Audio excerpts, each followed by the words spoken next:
Welcome to Tea Time with Shaylee and Amber. I'm Shaylee Evans, and I'm a life coach for pets and their people. I'm a truth seeker, and it's my passion to empower others and to give animals a voice along the way.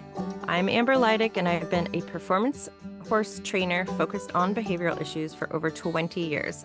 My current passion is creating impactful in-person and online events and collaborating with professionals to be on the leading edge of positive change in the horse industry. We are two friends invested in theta healing, belief system work, animal communication, and any resources that benefit human-animal partnerships. So turn up the volume and let's dive into the Great Awakening, brought to you by our horses. Hello, hello. Welcome back to the podcast. We are super excited to be talking with you guys this week. We feel like we haven't recorded a podcast in forever, so this is fun. If you're new to the podcast, welcome. I don't know why I'm saying that, but here we are. Um, we were trying to figure out what we are going to talk about today, and we just hosted this super fun event in California called Remember. It was like this nice little intimate gathering, and it was several days, and it was so fun. So I think we're going to talk about that. What are we going to talk about that? I think that we're going to talk about the processes that we sort of took people through to remember who they actually are at their core, and like kind of we did a lot of identifying why they aren't living their truth. And I think it's like a very common theme for a lot of people.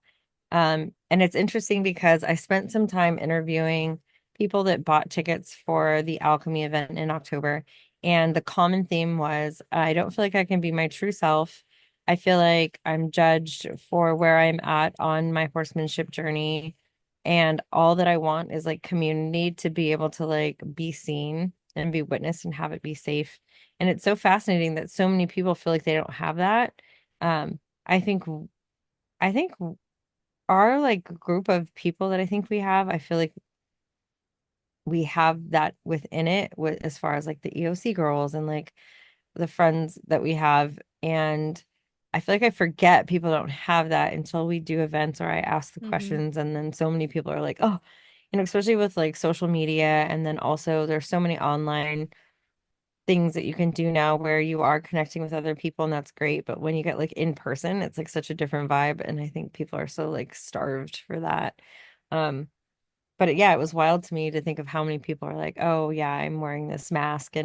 And also the masks that we wear that we're not even aware of, like for us personally, doing the work constantly and then holding space for people and facilitating these events and then doing deep dives on ourselves where we're like, well, where am I masking? Because even when you think, yeah, I figured it out, there's always more to go and there's no point. Mm-hmm. There's no end. There's no goal because we're around like the earth. So it's like, I think it's like to stay in like the moment and realize that there is no like finish line. There's no point where you're like, oh, I'm all the way healed, good to go. And I think that's what people think too, is they think they're going to reach this point where nothing ever comes up. And it's like, if you just keep it in perspective and realize that there's always stuff that's going to come up, it's just a matter of like, do you get curious when it does, or do you like numb yourself and wait until your body wants to scream at you and create disease and disorder, which Mm-hmm. is not the way, but it is so the way for so many people. And we I did know. talk a lot about that at the event too. Um, what did we do the first day?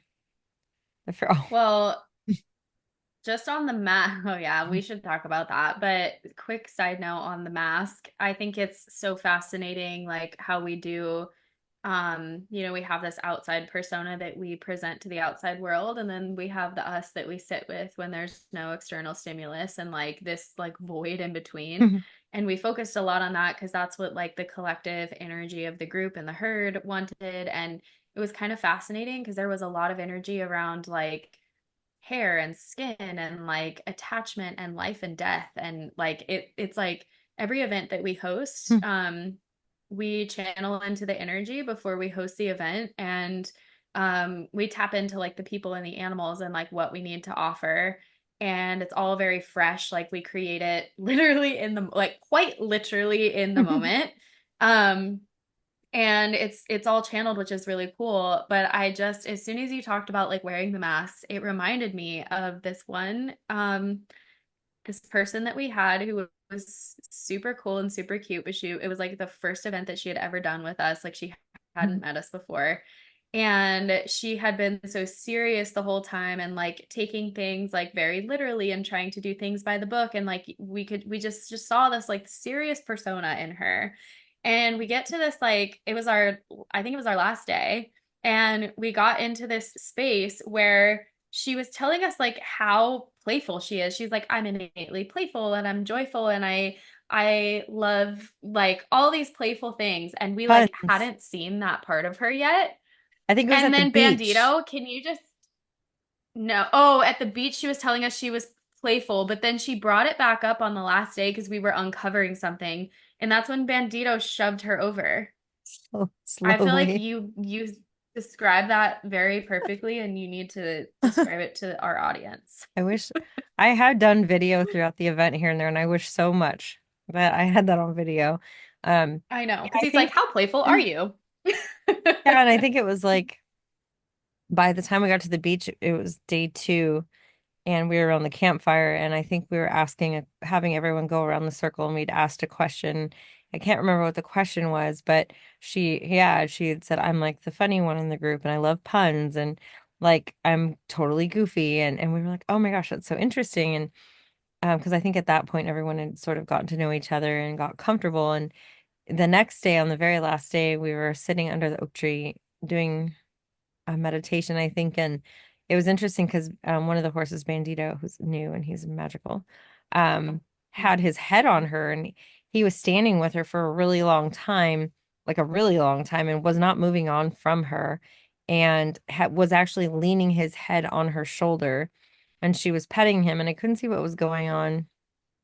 Um, I think they had just turned their chairs around and I think we were, oh, it was when we started to share. It was after the meditation and we were going in a circle because we were all facing each other and he had his head leaned on her shoulder and he just like moved his head really slowly down like the side of the chair and then just slowly, so slowly pushed the chair over, like without like strongly and certain of what he was doing, but it wasn't like he like blasted her over. He very gently just tipped the chair over and one of the legs kind of gave out and it just dumped her gently on the ground. And then he just moved on to the next person. And it was so funny. It was because she was like dirty and like, no one asked, "Oh my gosh, are you okay?" It Oh, was she like was we talking about needing to be perfect, oh and then he yeah. dumped her over. And we all laughed because it was like, well, now look at you, she was covered in dirt and, and it was just funny. And it was like, you can be imperfect and dirty and like have things not, and it can be funny and it doesn't mean people are laughing at you. It's just like, to not feel defensive and to not feel like, oh my gosh, there's something wrong with me because that didn't happen like I thought it was supposed to happen. It's like this whole like shift of perspective. So yeah, that was amazing. Yeah, that was awesome. And she totally was able to like laugh at herself. And it was just like the irony of now that I remember, like she was talking about, like, oh, I feel I need to let go of like needing to be perfect. And then he tipped her over. And I was like, oh my gosh. And it's just so funny how people think that like they're, it's so fascinating to me that people think horses don't listen. Because I had a session today, even where the horse brought up like talk around like a boarded horse coming in, but like the person's going through like some personal stuff. And so the horse isn't there yet. And like the horse is listening in on that. And like they always know like a time. This horse also had ulcers and he's on a 2-month treatment. And I didn't know that at the time, but I was just like, oh yeah, he says you're not riding him for 2 months. And it's like they feel into that stuff and the stuff that we're talking about. But I also thought it was fascinating too.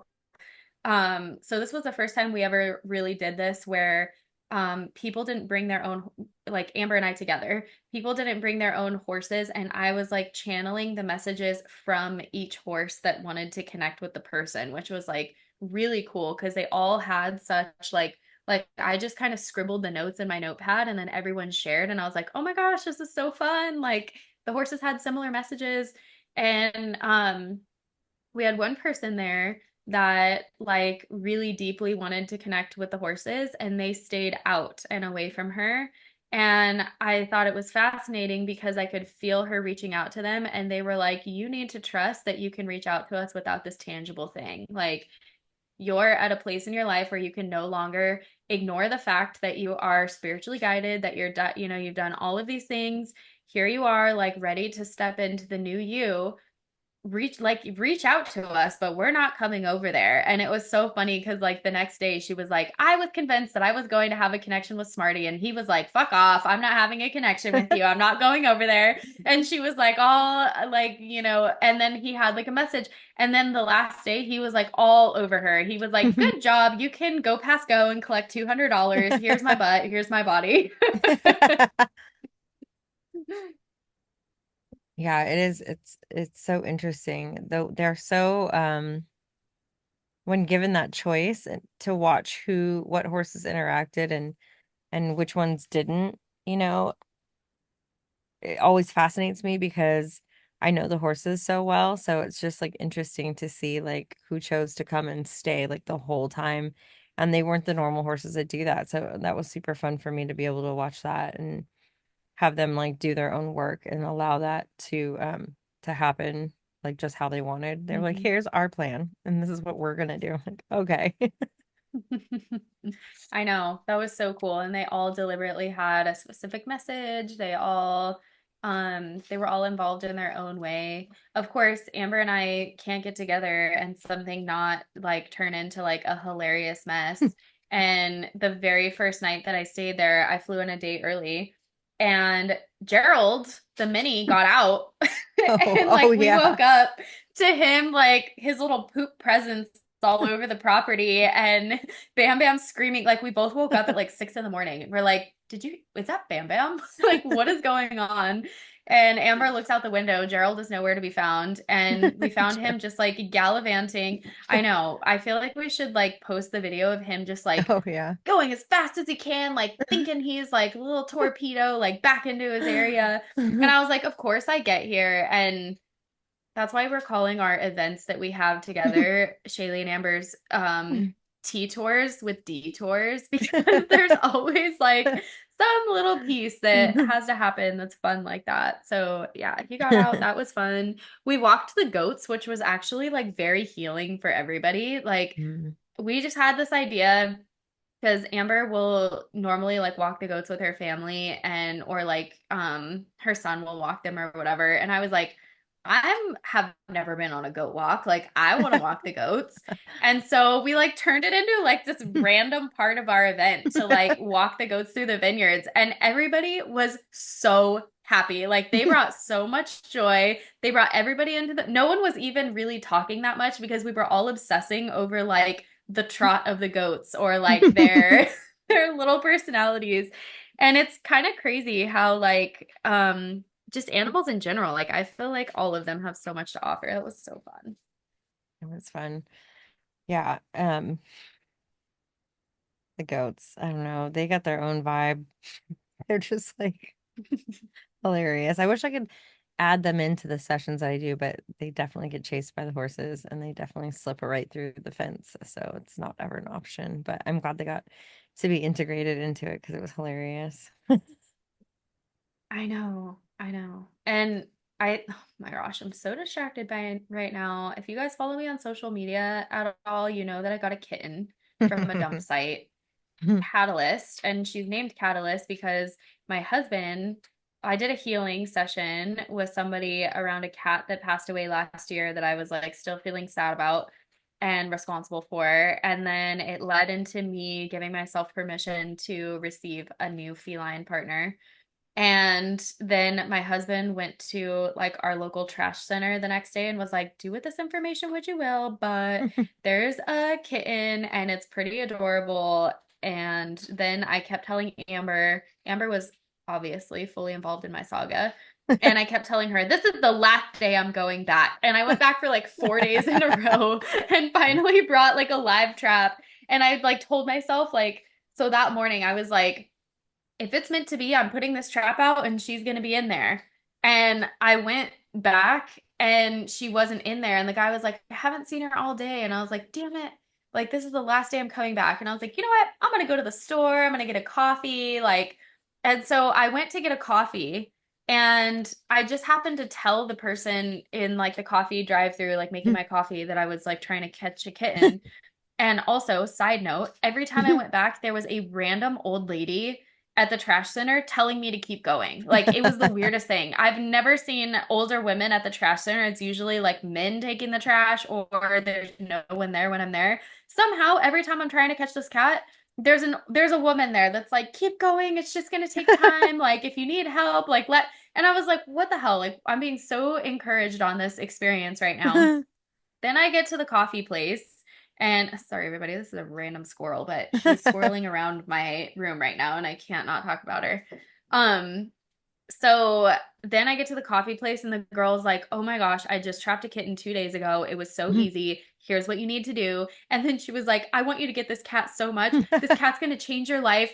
The cat Oh. distribution center chose you for a reason. And then when you catch her, come back and I'm going to give you a free coffee. And I was like, what? Like, that's so, like, why are you encouraged? Like, I'm like this perfect stranger. And she's like, you have to go back. So then I went back and she was already in the trap. And I was like, oh, that's perfect. And she was all scraggly and haggard looking. I was like, oh, no. Um, but so cute. And so then I ended up calling the coffee shop and I was like, her name's Jasmine. And I was like, is Jasmine there? So I was like, I got the freaking cat. Never went back for my coffee, but did go back for the cat. And she had some situations going on with her, but now she's healthy and she is an absolute menace. And she thinks she's one of the dogs. Like she's exactly what I manifested because I wanted a little cat that was kind of like a dog. Sage has convinced her that they're best friends, and Sage was not going to stop until she had her down. Like she was like, I am a cat whisperer, I'm a cat tamer, and like you are going to be my best friend.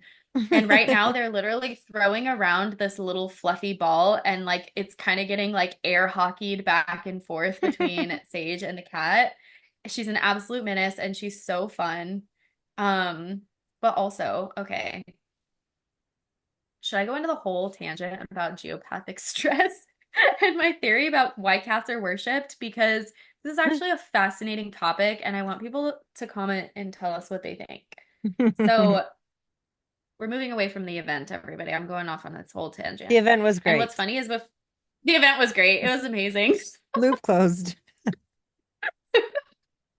I know. I told Amber I had nothing to talk about, and here we are. Um, so I've been having this like wasp problem.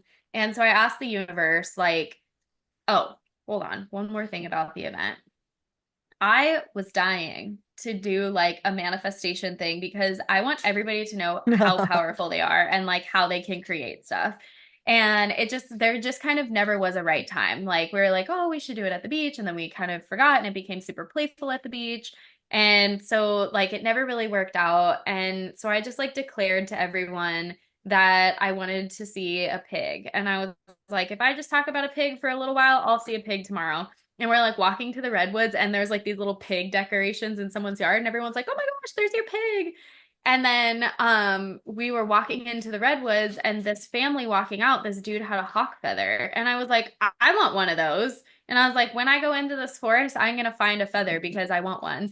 And we like get down to this little space where we're like right next to the river and we're hanging out. It's all magical. And I like look over to my right and I'm like, oh, a feather. Like all excited. And like we used it in our little like meditation ceremony. But I was like, it's wild. Like if you literally see something, you want it, you believe you can have it, you release the resistance around it, like it can come to you almost instantaneously, depending on how much resistance you have.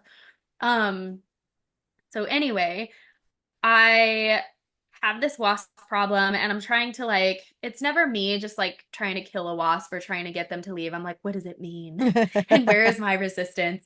And so like I asked the universe, why are these freaking wasps here? Show me a sign, trying to send them on their way.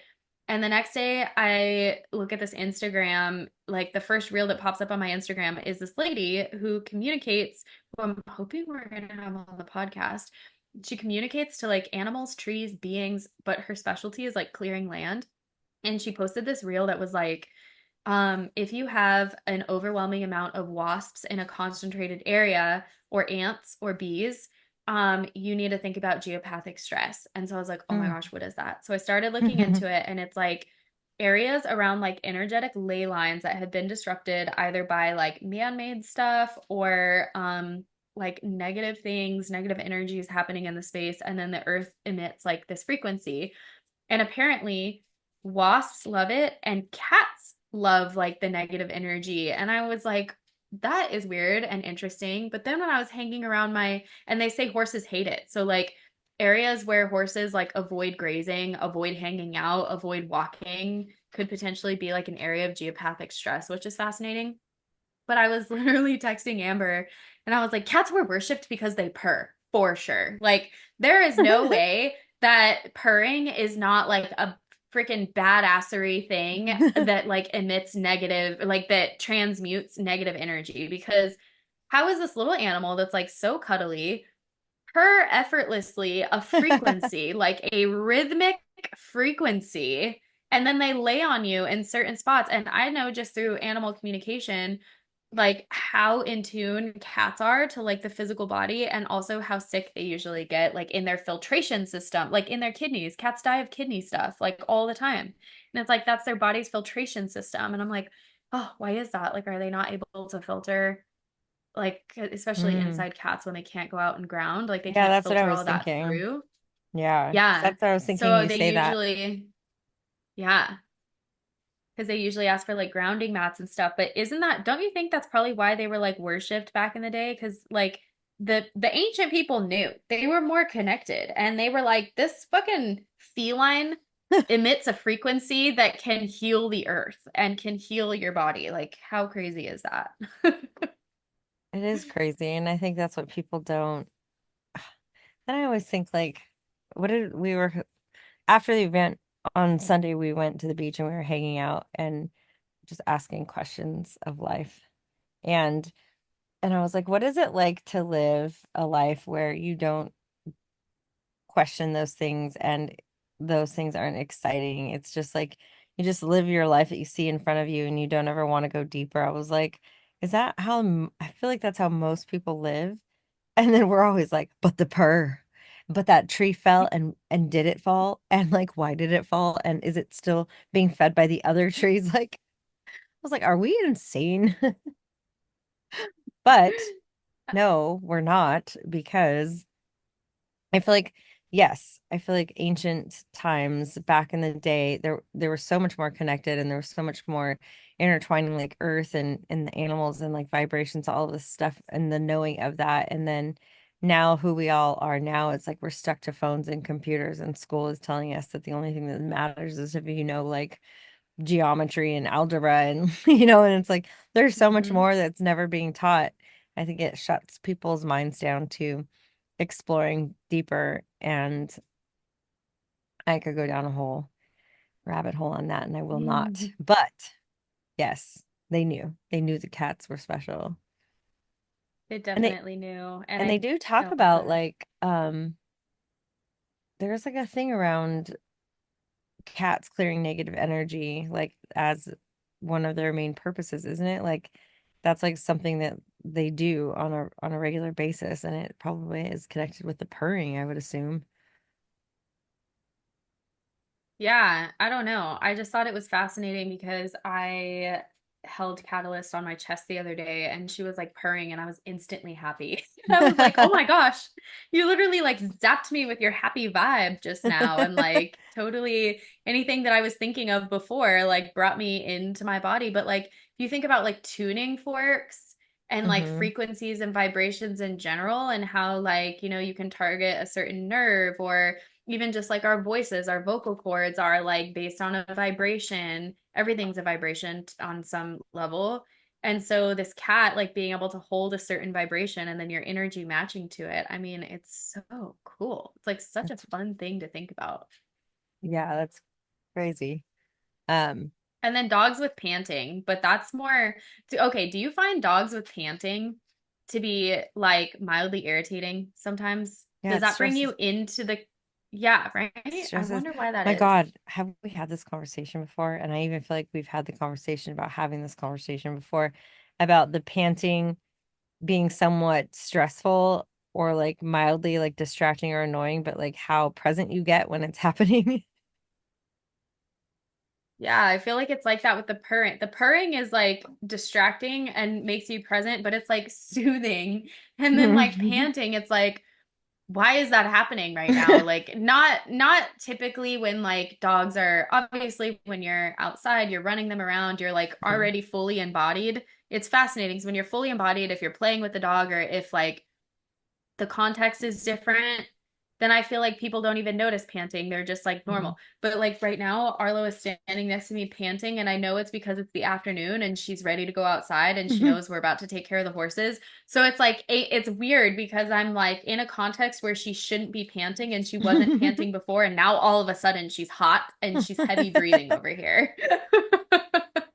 But it does, it bring there's you almost can't ignore it if you're like present and you're paying attention. Yeah, so funny. But she doesn't look stressed. She's just watching the little cat, watching the little cat with her little. She got a so now the cat has like a little cat spring, and she got it stuck around her arm, and so she's panicking around trying to. Oh, Sage got it. She rescued her for the record, and she's going to now destroy said spring. No one's ever gonna play with it again. That spring will never hurt anyone ever again.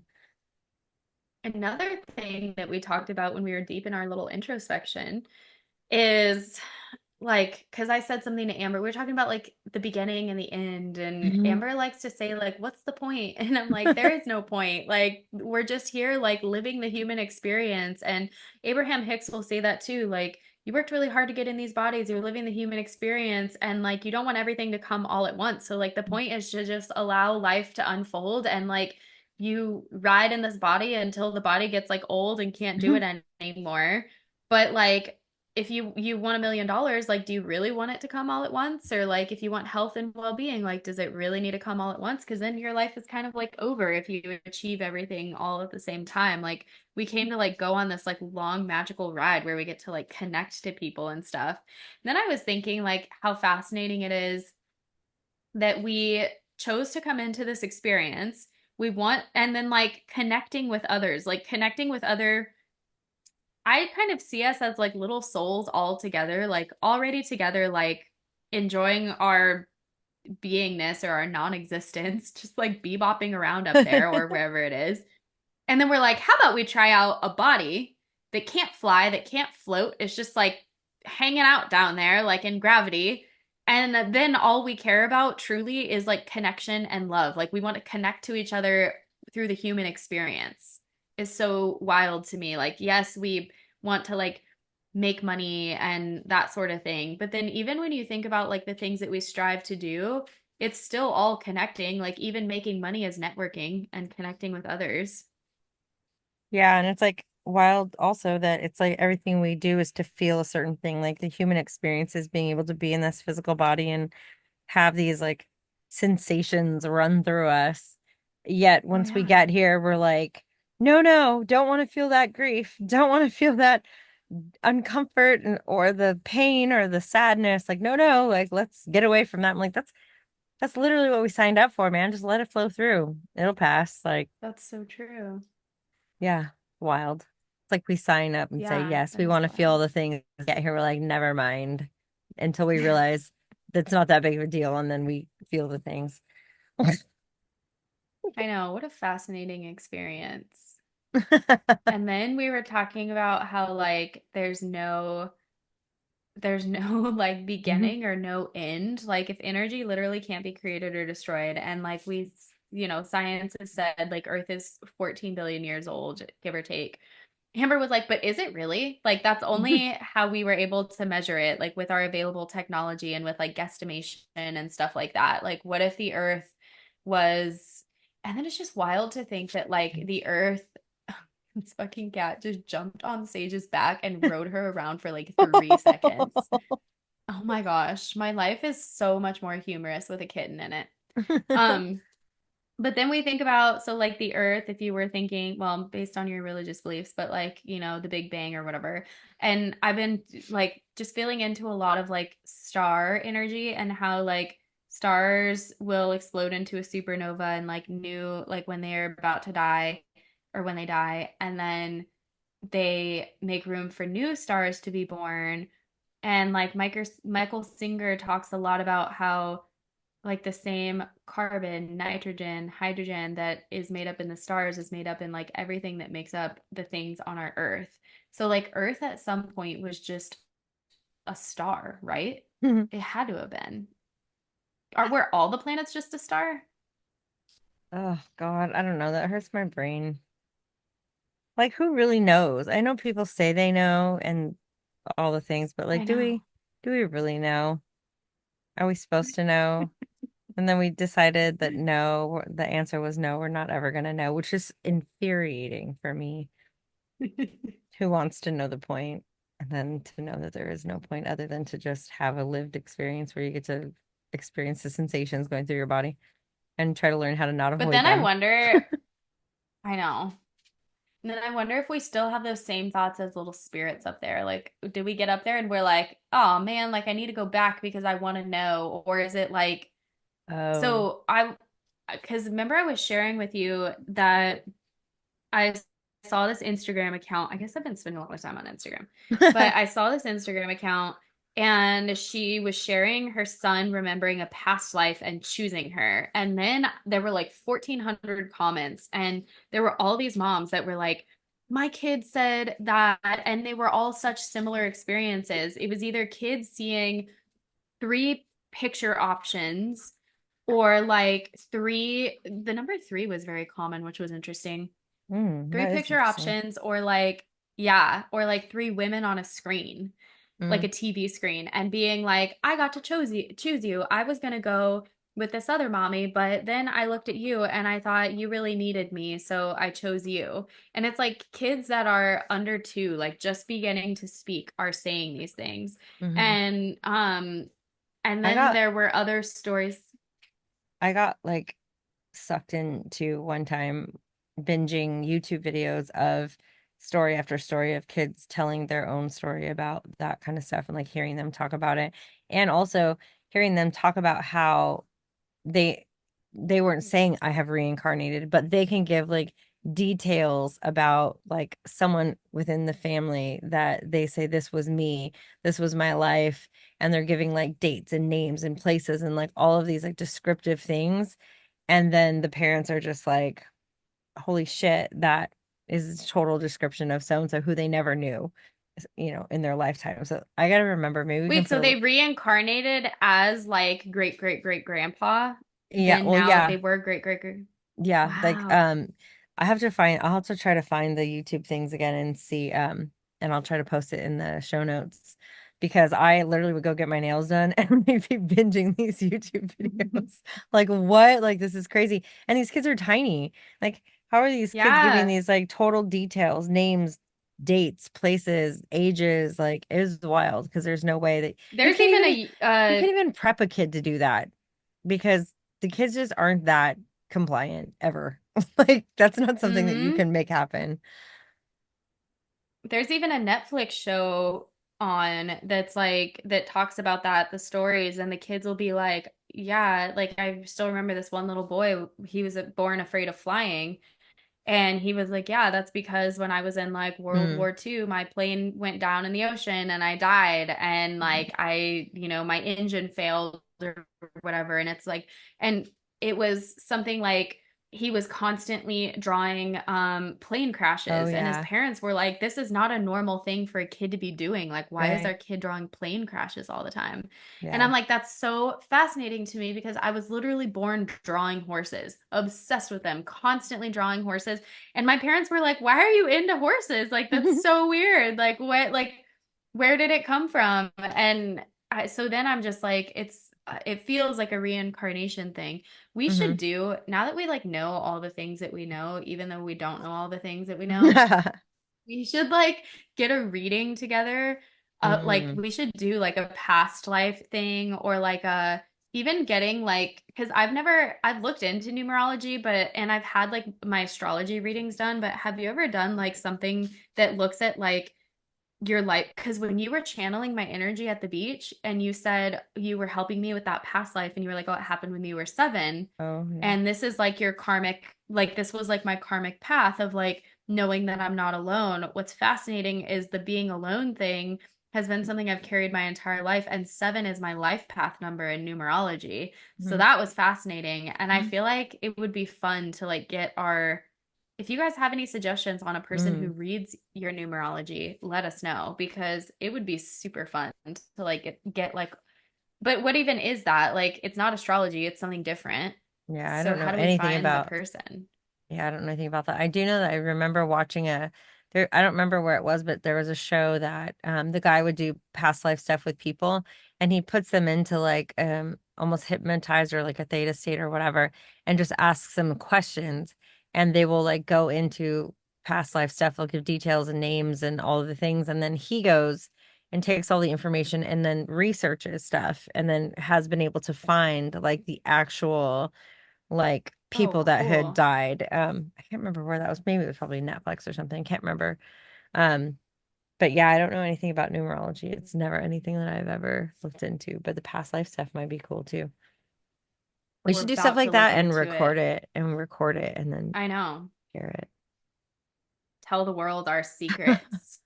I don't have secrets anymore. My secrets are We're all open books around here. We're open books. You know what's so funny is my husband was saying something the other day, and he was like, "Yeah, I just can't tell you anything anymore because you just can't keep a secret and I don't blame you. Like you just it's just who you are." Like 13 years later, he's like, "It's just who you are and I just can't say anything." And I'm like, "Well, if it's what's relatable or when it's not that I'm ever thinking like, "Oh, I want to ruin this secret." But it's like something will happen and then I get inspired and I just don't pause enough before I think. That's like my current practice right now is like really uh, pausing before I think about something because it's so hard to do that. I usually just like get all inspired in the moment. I have 5 stories going in my head and I just am like deciding on which one to choose. And then someone will say something and it inspires me somewhere else. And then before you know it, everyone knows there's a surprise party on Saturday. Just happens. secrets are being told. Oh my Oh, goodness. So God. good. So Well, good. thanks for listening to our loopy episode. Cats, cats and past lives. We're so random. I don't know. Do you want to talk Mm. about our amazing event that's going to be happening in October before we go? Oh yeah. Of course. The art of equine alchemy. It does tie into a lot of what we did um at the event that we just did here, where I feel like it's just bringing a lot of people together in community who are all aligned in the way that they just want to be seen for where they're at in their journey and not have it be made wrong within like horsemanship land. Like to be with presenters. So it's 2 days, 2.5 days, 3 days. Plus, if you want to get Mhm. crazy, there's an additional deep dive day, which actually is almost selling out. So if you want to do that, we'll put the link in. Um, where you get to watch 6 different professionals doing it in a way that I know is going to feel aligned with the people that are searching for that, where it's like you can look at the mind, body, spirit of the horse and also go do the things if you so choose. Because I think some people swing either or. Like you can't have both. You can't have relationship and also like do performance stuff. I think there are ways to do that if that's what you want. And then also taking away like the judgment around I don't even want to ride my horse anymore. Like just to be somewhere where you can be like, I don't want to do that anymore and have everyone be like, oh, cool. You know? So this event is just like Mhm. really bringing people together in that community, getting to like connect with people, all the people out there that are like, we don't really like people because people are judgy and we like horses. Like those are all your people and you're all going to be together. So maybe there's some healing to be done around human relationships that can Mhm. close some loops for y'all. So the presenters are, well, Shaylee and I are hosting it, and then the presenters are Celeste Lazares, Tara Davis, Dana Lovell, Heather Corneman, Steffi Spielhopper. I can say her name so easy now, by the way. And Ellie Yeah, you O'Brien. can. I know that took a long time. And then we have a huge group of also other professionals like farriers, dentists. We even have someone who does like marketing around like equine professional stuff. Just to be there Energy supporting work. with yeah, I have all the things. And everyone's gonna have tables there to, have those conversations with them, and there's just gonna be a lot of resources there for people to be able to explore, and it's gonna be freaking epic. So yeah. Also, I'm about to put out an application for if you want your horse and you to be a part of it as a part of the presentation. Then if that's piquing your curiosity or feeling good to you, then I'm definitely going to be looking for those people in the next like 2 weeks. So that's all the things, I think. Awesome. All the things. Well, and we are hosting our 2 hour webinar on the 22nd, Mm. our inner vision workshop. It's going to be super fun. The waitlist is open. Um, I'll put the link in the show yeah. notes for that too. All the links will be in the show notes for all the things we talked about on our random ass wild squirrely freaking podcast of the day. All right. See you guys next week. All right, bye.